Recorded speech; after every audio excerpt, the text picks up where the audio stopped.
따뜻한 오후입니다. 따뜻하시죠? 썰렁한 것 같습니다. 저는 오늘 날이 더워서 반팔로 이렇게 있는데 그래도 등이 지금 축축해졌습니다. 저하고 우리 앉아 계신 성도님들하고 차이점이 하나 있습니다. 어떤 차이점이 있을까요?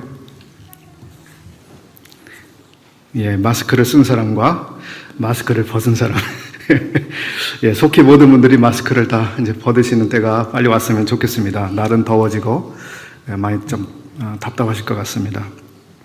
저도 찬송을 부르면서 예배 시간에 아주 호흡하기가 좀 어려운 느낌이 있었습니다. 우선 간단하게 제가 책을 소개를 조금 드리고 오늘 나눌 말씀을 좀 드렸으면 싶습니다. 오늘 아침 시간에 우리 김은무 형제님께서 말씀 시간에 자기 딸을 고치기 위해서 주님께 찾아갔던 사람, 귀신 들린 딸에게서 이 귀신을 쫓아주시도록 주님께 가서 구했던 한 여인, 수로보니게 여인에 대한 이야기를 하셨는데요. 제가 얼마 전에 그와 관련된 책을 읽게 됐습니다. 도망자라는 책인데요. 이 전도출판사에서 나온 책입니다. 아마 읽어보신 분이 별로 안 계실 것 같긴 합니다. 저도 모임생활 오래 했지만 최근에 읽었습니다. 패트리샤 세인트 존이라고 하는 분이 쓴 책인데요. 이분은 다년간 선교를 하셨던 자매님이시고요. 또 이 소설이나 이런 작품을 통해서 주님을 널리 알리려고 했던 분입니다. 이분이 쓴 책이 영화로 만들어진 게 있는데요. 눈에 덮인 진실이라고 하는 영화가 있습니다. 그 영화의 원저자가 바로 이 세인트 존이십니다. 이 도망자라고 하는 책은 이제 말 그대로 소설인데요. 베니게에 살고 있던 소년 필로라고 하는 소년은 이 가족 가운데 자기의 누나가 어느 날 이 귀신에 들려서 참 말할 수 없는 고통을 당하고 가족들이 또 짓눌린 삶을 살고 있는 이런 지긋지긋한 이 참 환경 속에서 어떻게 하면 누나의 병을 고칠 수 있을까? 차라리 누나가 없어져 주면 좋겠다. 아주 별 생각을 다 하면서 지내지만 그러나 그런 가운데 자기의 그 여동생이 먼저 예수님을 알게 되고 그리고 자기 어머니가 믿음을 가지고 예수님을 찾아가서 이 자기의 딸을 낳게 해달라고 요구합니다. 우리가 성경에서 봐서 아시는 대로 주님께서 거절하시죠. 자녀의 떡을 취하여 개들에게 던지는 게 마땅하지 않다 하고 거절을 딱 당합니다. 근데 결국 이 어머니가 그 딸에 대한 사랑 때문에 끈질기게 그것을 주님께 요구하게 되고요. 그것이 메인 스토리이면서도 사실은 그 1세기 때에 그 주님께서 사역하시던 당대에 특별히 이 병을 고친 사역들, 그 귀신 때문에 괴롭힘을 당하고 그 다음에 안전뱅이, 소경 뭐 등등 혹은 군대 귀신 들렸던 이 고라사인의 경우라든지 여러 스토리들이 이 사람들이 치유함을 받는 이런 내용들이 아주 가득 담겨 있는 책인데요. 이렇게 흥미가 있고 어렵지 않습니다. 그래서 참 이 주님께 치유를 받고자 나왔던 사람들이 이렇게 치유를 받고 기뻐하고 삶이 완전히 변화받고 은혜 가운데 살아가는 이런 모습들을 그리고 있습니다. 그래서 시간이 되시면 한번 그냥 편할 때 읽어보시면 좋을 것 같습니다. 또 한 권의 책을 제가 소개를 드리고자 하는데요. 존 넬슨 다비의 묵상집이 나왔는데요. 순례자의 노래라고 하는 책입니다.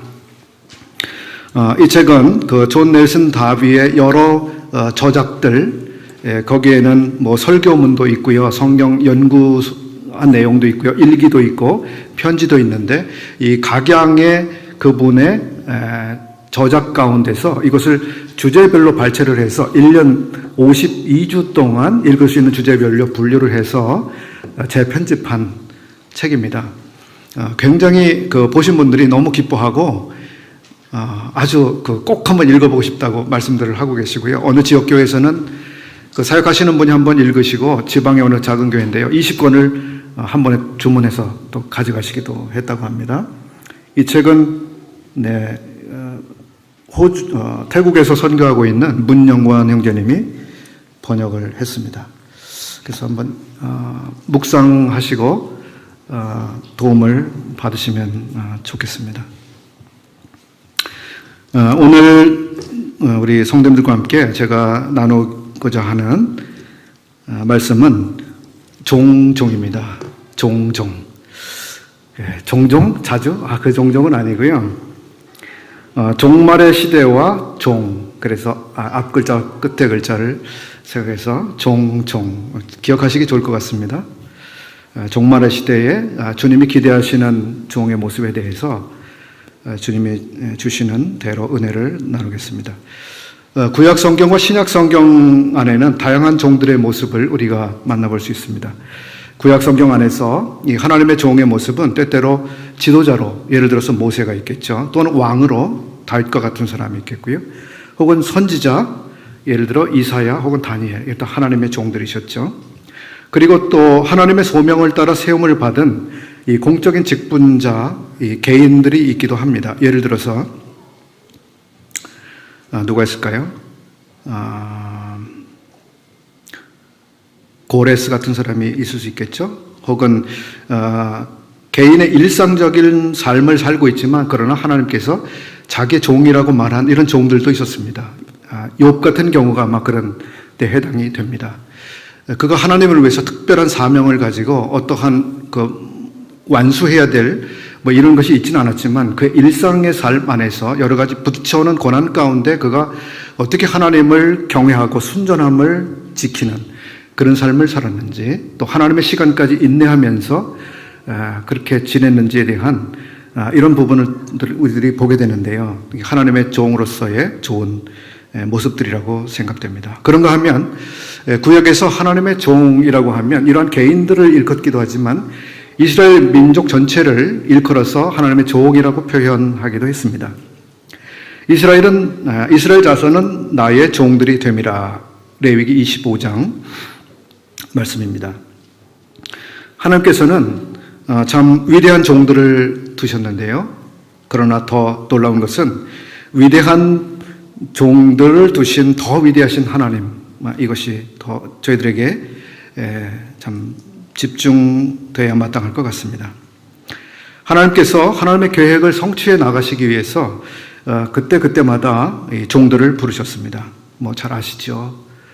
하나님께서 때가 됐을 때 누구를 부르시고 누구를 부르시고 누구를 부르시고 이렇게 해서 하나님의 일들을 그 경륜대로 진행해 오셨습니다. 오늘 이 시간에는 하나님의 경륜 가운데서 특별히 선택한 이 종들에 집중하지 않고요. 조금 우리의 주목에서 조금 비켜나 있는 사람들에 대해서 좀 생각해 보려고 합니다. 우선 떠오르는 그 종, 성경에 등장하고 있는 등장인물 가운데 우선 생각나는 사람은 창세기 15장 2절에 나오고 있는 한 사람의 종입니다. 창세기 15장이면 누구일까요? 어떤 종이 나올까요? 거기에 아브라함의 종이 나오고 있습니다. 그 종의 이름은 엘리에셀이라고 하는 사람이죠. 이 엘리에셀이 어떤 사람인지 15장 2절에 주 여호와여 무엇을 내게 주시려 하나이까? 나는 자식이 없사오니 나의 상속자는 이 다메섹 사람 엘리에셀이니이다. 이렇게 말하고 있습니다. 다 아브라함이 한 말이죠. 아브라함은 그때 당시에 자식이 없는 상태였고요. 자기가 가지고 있는 모든 소유와 이 좋은 것들을 사실 이 다메섹 출신의 이 사람 엘리에셀에게 다 물려줄 생각으로 이렇게 마음에 내정을 하고 있는 상태였습니다. 엘리에셀은 어떤 사람인가 조금 이제 찾아보게 되었는데요. 그는 아브라함의 혈통과 아주 무관한 조카, 롯도 아니고요, 6촌, 7촌, 이런 사람도 아니고 전혀 혈통적으로 무관한 사람이었습니다. 그런데 아브라함은 이 사람을 대단히 지금 신임을 하고 있고요. 그죠? 그리고 상속자로 이렇게 마음에 정하고 있습니다. 그러면 이 엘레셀이라고 하는 사람은 언제부터 아브라함과 이 인연을 맺고 또 관계를 형성하고 생사고락을 이때까지 함께 해왔을까, 이런 생각을 해봅니다. 창세기 12장 1절부터 5절에서 우리는 아브라함이 이제 본토 친척 아버지의 집을 떠나서 하란에 가서 머물고 하란에서 머물다가 다시 이제 가나안 땅으로 이주하게 되는 과정을 보게 됩니다. 그 가운데 이 내용을 보겠습니다. 아브라함이 그 아내 사레와 조카 롯과 하란에서 모은 모든 소유와 얻은 사람들을 이끌고 가나안 땅에 들어갔더라, 이런 기록을 볼 수 있습니다. 아마도 여기 하란 땅에서 얻은 사람들과 함께 가나안으로 들어갔는데요, 이 사람들 가운데 아마 이 종이 있었지 않았나, 그렇게 생각을 해봅니다. 그 사람은 다메섹 사람이었습니다. 그래서 다메섹 사람이었기 때문에 거기서 더 북쪽에 있었던 하란하고 이제 이동이나 뭐가 좀 접촉할 가능성이 비교적 있는 지역의 사람이었습니다. 그래서 아마 아브라함이 있는 곳에 이 엘리에셀이 가서 이 아브라함과 함께 생활하면서 아브라함의 그 사람됨과 그의 사랑하는 모습을 보았을 것 같습니다. 엘리에셀은 아브라함에게 가서 아브라함이 하나님을 경외하는 사람이며 단을 쌓고 예배를 드리는 이런 사람이라고 하는 것을 보았을 것입니다. 그리고 이 아브라함이 실패하는 모습도 보았을 것입니다. 자기 아내 사레를 함께 데리고 애굽에 내려가서 자기 아내를 하루아침에 그냥 잃어버릴 뻔한 이런 위험한 상황에 직면하는 이런 장면도 이 엘리에셀이 보았으리라고 생각합니다. 이런 가운데서 엘리에셀이 아브라함과 함께 하시는 여호와, 그분이 누구신지를 아마 옆에서 지켜보았을 것입니다. 그리고 그 후에 아브라함과 그의 조카 롯이 이제 땅을 서로 나누어서 누구는 저쪽으로 하고 누구는 이쪽을 선택해야 하는 이런 상황 속에서 아브라함이 먼저 선택권을 롯에게 주고, 그 다음에 그런 과정 가운데서 아브라함이 얼마나 참 여유 있는 사람인가, 사람과의 이 관계 안에서, 그리고 대단히 이 품위가 있는 사람인가, 이것을 보았을 것 같습니다. 품위가 있다는 말은 신약 성경에서 우리 장로나 집사들의 자격을 말씀하실 때 아담하다고 하는 그 단어가 나옵니다. 아담하다고 하는 단어. 대단히 품위가 있는 사람을 말해주고 있습니다. 그런가 하면 이제 창세기 14장에 가서 어떤 전쟁이 일어나고 있습니다. 거기에 두 부족의 연합군, 이쪽 부족들의 연합과 이쪽 부족들의 연합군이 서로 전쟁을 벌이게 되는데, 한쪽 연합군은 롯이 속해 있는 이 소돔 왕과 함께한 연합군들이 있고 또 다른 연합군대들이 있는데요, 자기 조카 롯이 속해 있는 이쪽 연합군이 하루아침에 패배를 하고 다 사로잡혀서 끌려가게 되는 상황이 생겼습니다. 이제 자기 조카와 많은 사람들이 끌려갔습니다. 이때에 아브라함이 자기 집에서 키운 380명의 용사를 거느리고 단이라고 하는 곳까지 추격해 들어갑니다. 그렇게 해서 조카와 재물 그리고 부녀와 인민을 다 찾아왔다라고 창세기 14장은 기록을 해주고 있습니다. 창세기 14장 14절부터 16절까지 말씀을 한번 읽어보겠습니다. 아브라함이 그의 조카가 사로잡혔음을 듣고 집에서 길리고 훈련된 자 318명을 거느리고 380이 아니라 318명을 거느리고 단까지 쫓아가서 그리고 앞에 말씀을 드린 대로 그와 그의 가신들이 나뉘어 밤에 그들을 쳐부수고 다메섹 왼편 호박까지 쫓아가 그 모든 빼앗겼던 재물과 다 찾아왔더라, 이렇게 기록하고 있습니다. 아브라함이 그때 당시 살고 있던 지역은 헤브론이라고 하는 곳이었는데요, 단이라고 하는 것까지는 130마일, 약 200 300km 정도 되는 거리입니다. 상당히 그 먼 거리를 318명과 함께 쫓아간 것이죠. 그리고 단까지 쫓아갔을 뿐만 아니라 거기서 다메섹 왼편까지 또 쫓아갔다고 기록을 하고 있습니다. 다메섹 왼편이라고 하면 훨씬 더 북쪽까지 이제 올라간 상황이 되는데요. 이때에 15절에서 그와 그의 모든 가신들이 쫓아갔다고 하고 있습니다. 아브라함과 그의 가신들, 이 가신들은 영어로 서번트라고 되어 있는데요. 아마 여기에 엘리에셀이 포함됐으리라고 저는 믿고 있습니다. 왜냐하면 그는 다메섹 사람이었고요. 지금 다메섹 인근까지 추격해 들어갔습니다. 그래서 제가 생각하기는 바로 이 전쟁에서 이 엘리에셀은 아브라함의 이 주인의 전쟁에 용감하게 끝까지 전쟁을 함께 하고 있는 이러한 종의 모습을 보여주고 있고요.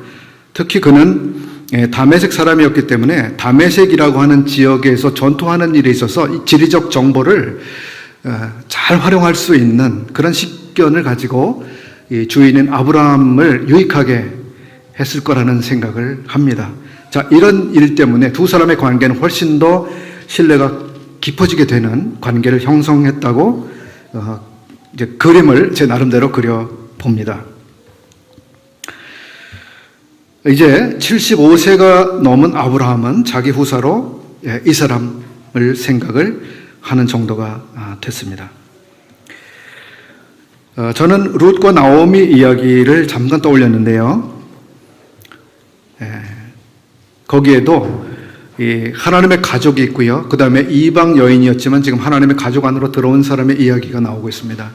지금 아브라함이라고 하는 이 믿음의 가족이 있고 그 주변에 비록 서번 종이지만 그러나 아브라함의 하나님이 어떤 하나님이신지를 계속 지켜보면서 자기도 그 하나님을 섬기는 사람이 되고자 하는 이런 마음이 이 종 엘리에셀에게도 지금 생긴 것을 생각을 해보게 됩니다. 자, 이런 점에서 룻과 나오미 이야기를 조금 떠올리게 된 것입니다. 룻기 1장 16절에서 그 며느리는 그 시어머니에게 이런 이야기를 하고 있습니다. 어머니의 하나님이 나의 백성이 되고 어머니의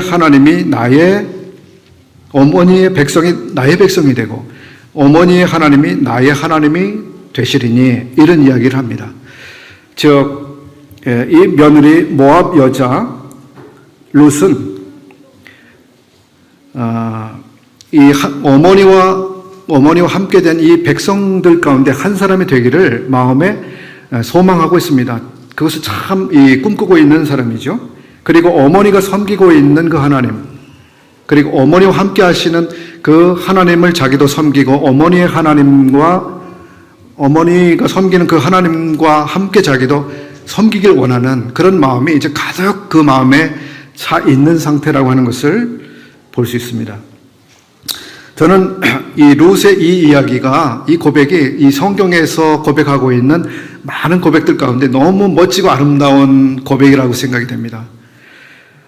어머니의 백성이 나의 백성이 되고 어머니의 하나님이 나의 하나님이 되시리니.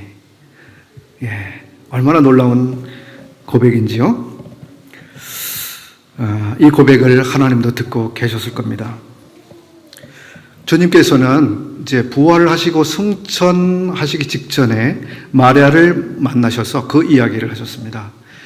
마리아야, 나의 제자들에게 가서 이 이야기를 전해다오. 나는 이제 너희를 떠나서 가게 되는데 내 아버지 곧 너희 아버지, 내 하나님 곧 너희 하나님에게로 내가 지금 간다고 제자들에게 말해 주어라, 이런 이야기를 하셨습니다.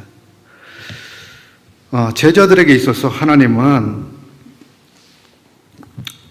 상당히 그래도 거리가 있는 분이었을 것입니다. 근데 예수님의 부활 이후에 예수님께서는 이제 예수님의 아버지, 예수님과 관계 맺어온 아버지, 예수님의 하나님께서 이제 곧바로 자기와 함께하고 있는 이 제자들에게도 똑같이 아버지가 되시고 똑같은 하나님이 이제 되시게 됐다라고 하는 사실을, 이 새로운 관계를 이제 이야기해주고 있습니다. 이제 종전까지 하나님과 맺었던 관계가 아니라 전혀 새로운 관계 안으로 제자들을 소개하시는 이런 얘기를 하고 있다고 제가 생각합니다. 참 놀라운 일이었습니다. 참 이렇듯 이제 룻이 그러한 고백을 또 했었고요. 여기 아브라함의 종 엘리에셀의 마음속에도 아마 그런 고백이 있었을 것 같습니다. 아브라함의 하나님이 나의 하나님이 되시리니, 아마 이런 생각이 그 마음에 있었을 것 같습니다. 분명히 아브라함은 상전이고 엘리에셀은 종이었습니다. 그럼에도 불구하고 어떻게 이 종의 마음속에 자기의 주인과 함께 하시는 그 하나님이 그렇게 매력적이고 좋은 분으로, 그렇게 신뢰하고 따를 만한 분으로 그렇게 다가오게 되었을까? 저는 이런 장면 안에서, 우리의 삶에서, 특히 우리의 고용관계 안에서 우리에게 고용된 사람들, 여기 계신 분들이 뭐 누굴 다 고용하고 계시진 않겠습니다만, 혹시 누군가를 고용하시는 분이 계시다면, 우리가 고용하고 있는 사람들은 우리의 하나님이 어떤 분이신지를 우리가 중시하고 있는 가치, 그리고 우리가 취하는 태도, 우리가 결정하는 방식, 이런 것들을 보면서 저분의 하나님은 저런 분이로구나 라고 인식을 하게 되겠죠. 그래서 정말 아브라함의 종과 같은 그런 고백이 우리의 고용관계 안에서 누군가에게 참 그런 멋지고 놀라운 고백을 할 수 있다면 얼마나 좋을까, 이런 생각을 해보았습니다.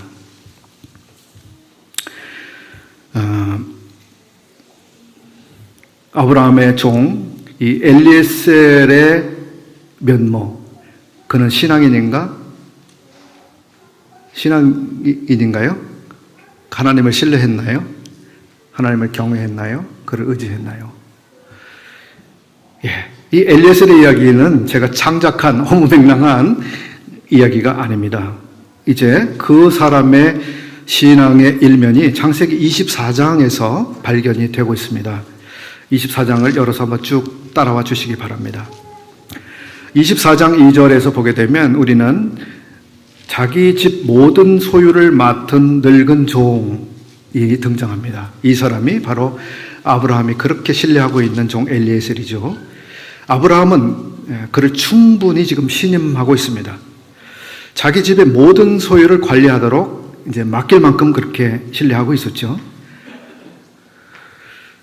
그런데 이제 24장에서 우리가 보게 되는 것은 이 아브라함이 이제 그에게 몹시 힘들게 얻어진 아들 이삭의 배우자를 선택하는 그러한 일에 있어서 이 사람을 신뢰하고 그를 보내고 있는 장면이 나오고 있습니다. 아브라함이 자기 집 모든 소유를 맡은 늙은 종에게 이르되 청하건대 내 허벅지 밑에 내 손을 넣으라. 내가 너에게 하늘의 하나님 땅의 하나님이신 여호와를 가리켜 맹세하노니. 4절 내 고향 내 족속에게로 가서 내 아들 이삭을 위하여 아내를 택하라. 그리고요 이제 그 종이 어떻게 하고 있는지 이 뒤에 기록을 우리 쭉 따라가 볼 수 있습니다. 이 종의 마음속에 무엇이 있었는지, 얼마나 주의 깊게 하나님의 인도를 구하고 있는지 모습을 볼 수 있습니다. 그뿐만 아니라 이 종은 자기 그 주인에게 가장 지금 필요한 것이 무엇인지를 마음에 깊이 헤아리고 있습니다. 아브라함의 마음속에 지금 최대의 관심사는 자기의 아들 이삭을 위한 이 배우자를 구해주는 일입니다. 참, 자기의 주인이 이토록 중요하게 여기는 일에 대해서 이 종이 마음에 깊이 지금 이해를 하고 있습니다. 그래서 정말 이러한 일을 마음을 다해서 수행해 내려고 하는 것이죠. 참으로 주인이 무엇을 지금 중요하게 여기고 있는지, 또 나에게 무엇 때문에 이 일을 부탁하고 있는지, 이런 데 있어서 이 종은 주인의 마음을 조금도 비켜나지 않고 주인의 마음과 완전히 하나가 되어 있는 이런 상태 속에서 주인을 지금 섬기고 있습니다. 24장 10절 이에 그 종이 그 주인의 낙타 중 10피를 끌고 떠났는데, 12절을 보겠습니다. 그가 이르되, 이 종입니다. 우리 주인 아브라함의 하나님 여호와여 원하건대 오늘 나에게 순조롭게 만나게 하사 내 주인 아브라함에게 은혜를 베푸시옵소서. 여기서 이 종은 아브라함에게 하나님이 이 은혜를 내려주시기를 이렇게 소원하고 기도하고 있습니다. 자기를 위한 은혜가 아니라 자기 주인을 위한 은혜를 지금 구하는 것이죠. 얼마나 합당한 종의 모습입니까? 그리고 자기 주인을 위해서 필요한 은혜인데 이것이 자기의 생각이나 자기의 지혜를 따르지 않고 이 하나님의 도움과 인도를 구하고 있습니다. 오늘 나에게 순조롭게 만나게 하사. 자, 14절을 이어서 보겠습니다. 한 소녀에게 이르기를 청하건대 너는 물동이를 기울여 나로 마시게 하라 하리니 그의 대답이 마시라 내가 당신의 낙타에게도 마시게 하리라 하면 그는 주께서 즉 하나님께서 주의 종 이삭을 위하여 정하신 자라. 이로 말미암아 주께서 하나님께서 내 주인에게 은혜 베푸심을 내가 알겠나이다. 이 사람이 신앙인입니까? 아닙니까? 하나님을 신뢰하고 있습니까? 아닙니까? 하나님의 인도를 구하고 있습니까? 그렇지 않습니까? 하나님의 결정을 따르고 있습니까? 그렇지 않습니까? 신앙인이죠. 하나님의 인도에 아주 민감하게 반응하고 있는 사람입니다. 이런 종이기 때문에 아브라함이 이런 종을 신뢰할 수 있었으리라고 생각합니다. 그 종이라면 내가 이 일을 충분히 맡길 수 있어. 안심하고 맡길 수 있어. 이렇게 됐으리라고 생각합니다. 이렇게 이 종이 얼마나 주인을 끔찍하게 생각하고 있는지, 그리고 이 하나님의 인도하심에 민감하고 하나님의 뜻을 구하고 있는지. 자, 이 종의 모습을 통해서 우리가 하나님의 종들로서 어떠해야 되는지 생각해 보게 됩니다. 그렇지 않습니까? 주님, 오늘 나를 어디에 보내시겠습니까? 오늘 나의 삶 가운데 어떤 상황을 통해서 어떻게 말씀하시겠습니까? 어떤 일을 통해서 나를 인도하시겠습니까? 24장 21절을 또 보겠습니다. 그 사람이 그를 묵묵히 주목하여 여호와께서 과연 평탄한 길을 주신 여부를 알고자 하다니. 이제 27절 마지막 부분을 보겠습니다. 여호와께서 길에서 나를 인도하사 내 주인의 동생 집에 이르게 하셨나이다. 자기의 기름이 자기가 원하는 대로 아무데나 걸어간 걸음이 아니라 자기를 걸음을 인도하신 분, 하나님께서 나의 걸음을 이렇게 인도하셨다라고 하는 보고를 간증을 하고 있습니다. 이는 마음으로 자기의 길을 계획하는 그런 종이 아니라 하나님의 인도하시는 이 걸음을 따라가는 종의 모습이죠. 아시는 분들이 계시겠습니다만 이 종 엘리에셀의 이러한 섬김은 사실 신약에 와서 성령님께서 행하시는 성령님의 사역에 대한 사실은 그림자로서 창세기에 나오고 있는 사건입니다. 신약에 와서 성령께서는 예수님을 대신해서 우리에게 오셨습니다. 그리고 이 성령께서 하시는 일은 무엇입니까? 바로 신부를 구하는 일이죠. 어린 양의 신부를 구하시는 분으로서 여기에 와 계신 겁니다. 성령께서. 그리고 성령께서 어린 양의 신부를 구하기 위해서 지금 걸음을 계속 걸어 다니면서 그 신부를 구하고 있는 그 일을 하고 계시는 거예요. 그런데 이 아브라함의 종이 리브가를 만났을 때 어떻게 했습니까? 너는 나를 따라와야만 돼. 너는 이삭의 아내가 되어야만 돼. 지금 너는 나를 따라오지 않으면 안 돼. 이런 식으로 해서 그를 얽어매거나 강요하거나 억지를 부리거나 해서 리브가를 이삭에게로 이끌고 가지 않았습니다. 이 창세기 지금 우리가 읽은 24장을 한번 보시게 되면 얼마나 자연스럽게 신사적으로 인격적으로 하고 있는지 알 수 있습니다. 성령께서 우리들을 주님께로 인도하시는 과정도 그렇습니다. 억지로 우리의 문을 꽉 열어 제껴서 우리가 열기를 원치 않는 우리의 마음 문을 억지로 꽉 열어서 여기에 들어오시는 그런 분이 아니시라는 거예요. 우리의 마음을 떡떡떡떡 두드리시고 네가 마음의 문을 열면 내가 너에게로 들어가겠다. 네가 결정할 수 있다. 오늘 네가 결정할 수 있다. 그렇게 하겠느냐? 이것이 성령께서 일하시는 방식입니다. 엘리에셀이 리브가를 대한 것처럼 그렇습니다. 자, 이러한 모습을 통해서 우리는 영혼들을 주님께로 이끌어들이는 이런 사역들, 복음 사역들을 하는 일에 있어서 어떻게 하고 있는지 한번 자기를 생각해 볼 여지가 생깁니다. 혹은 우리가 주님 안에서 이런 교제나 가르침이나 상담이나 어떠한 사역을 하든지 간에 이러한 일에도 마찬가지로 적용이 가능한 점을 우리들이 배울 수 있다고 생각합니다. 우리가 비인격적으로 억지로 강요한다든지 이렇게 하는 것은 이 주님의 일하시는 방식이 아니라고 생각합니다. 이 엘리에셀이 리브가를 이삭에게로 인도하는 이런 과정은 얼마나 참 품위 있고 멋진 모습이었는지 모릅니다. 사람들은 우리에게서 오늘날 무엇을 발견하고 있을까요? 저 사람의 이야기는 정말 귀담아 들을 만하다. 진지하게 생각해 볼 만하다. 내가 한번 결정할지 안 할지 한번 깊이 생각해 볼 만한 그런 이야기다.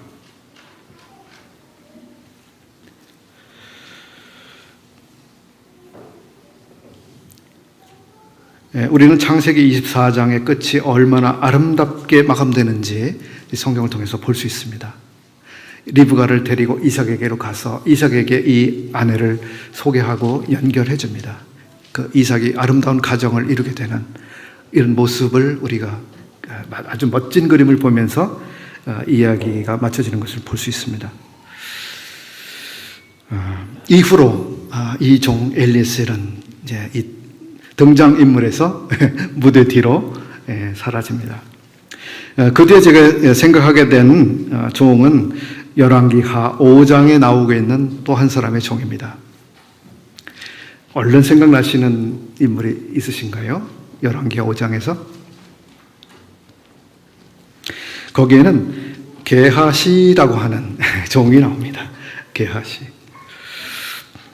아브라함의 종 엘리멜렉은 우리가 구약에서 정말 그 주인의 명령을 따르고 주인에게 순종하는 아주 멋진 종인데요. 이 게하시는 겉으로는 주인의 명령을 따라가고 순종하는 모양을 취하고는 있지만 이 사람의 마음속에는 뭔가 자기식의 자기를 위한 별도의 계산을 하고 따라가는 그러한 종입니다.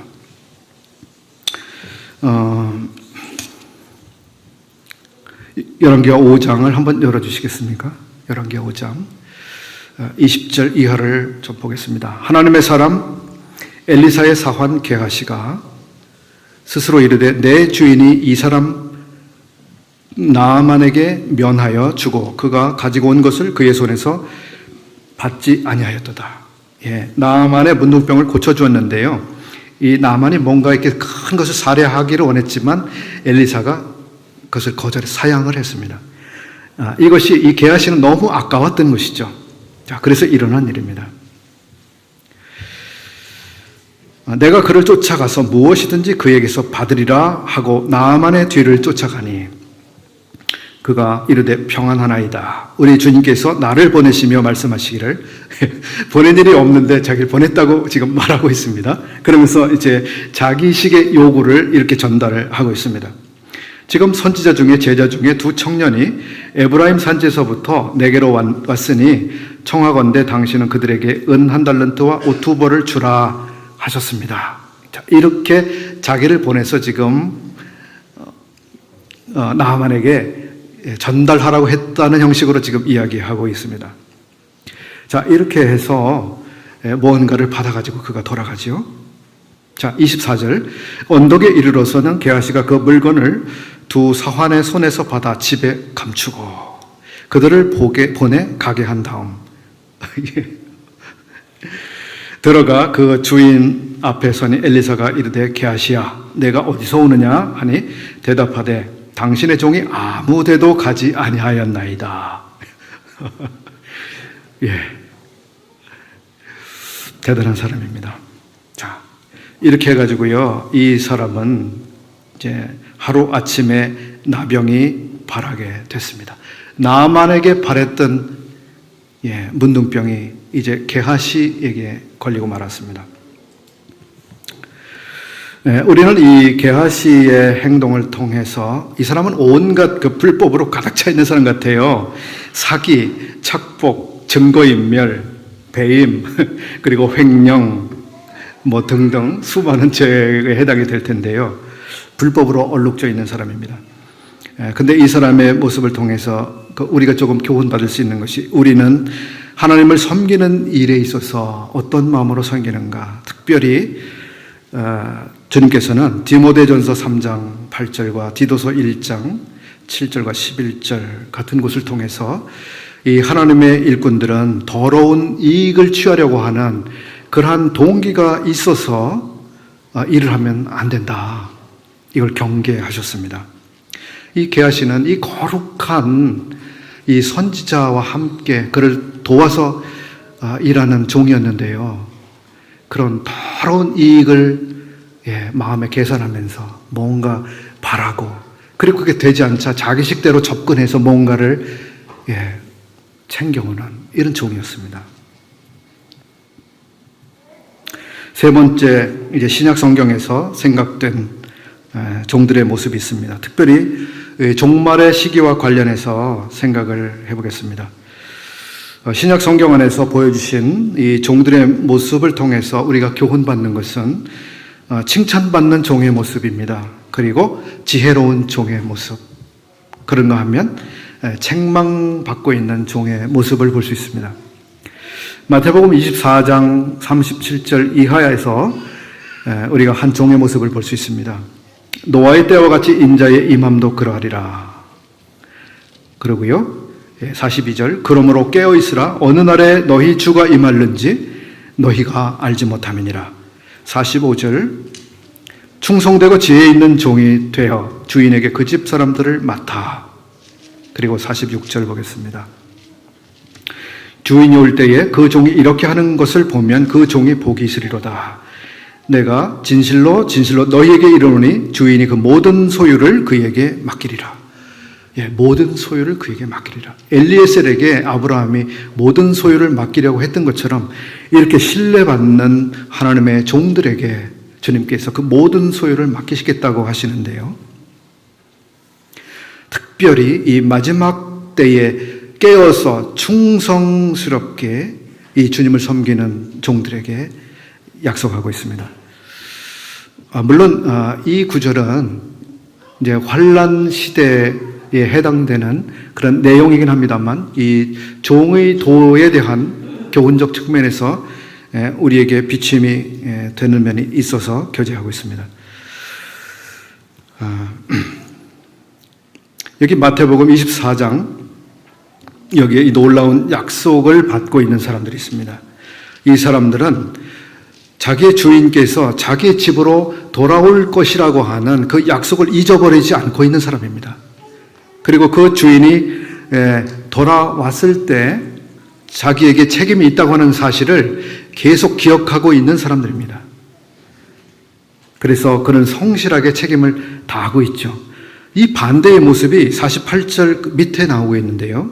만일 그 악한 종이 마음에 생각하기를 주인이 더디 오리라 하여, 정반대의 생각을 가지고 살아가고 있는 종인데요.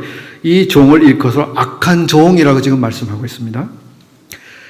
그래서 이 종의 마음은 주인이 더디 오리라라고 하는 생각을 가지고 살고 있기 때문에 그 사람의 삶은 그의 생각의 지배를 받고 있습니다. 그래서 49절에 보시는 대로 동료들을 때리며 술 친구들과 더불어 먹고 마시는 이런 삶을 살고 있습니다. 우리가 무엇을 생각하며 사는가가 우리의 삶을 결정하고 있습니다. 주인이 더디 오리라라고 생각하는 것이 얼마나 매우 잘못된 생각이며 우리의 삶을 아주 엉뚱한 데로 끌고 갈 수 있는지 우리에게 비춰주고 있습니다. 그런 생각은 우리의 삶을 부패하게 만들죠. 자, 그런가 하면 또 다른 종의 모습이 이제 뒤에 나옵니다. 25장에서 나오고 있습니다. 이 이야기 안에서도 칭찬받는 종의 모습이 있고 부끄러움 당하는 종의 모습이 나옵니다. 25장 14절 이하를 보겠습니다. 또 어떤 사람이 타국에 갈 때, 태국에 갈 때 그 종들을 불러 자기 소유를 맡김과 같으니, 이렇게 해서 쭉 읽어 내려가시다 보면 24절을 보시죠. 한 달란트 받았던 자는 와서 이르되 주인이여 당신은 굳은 사람이라 심지 않은 데서 거두고 해치지 않은 데서 모으는 줄을 내가 알았으므로 알람이 울렸습니다.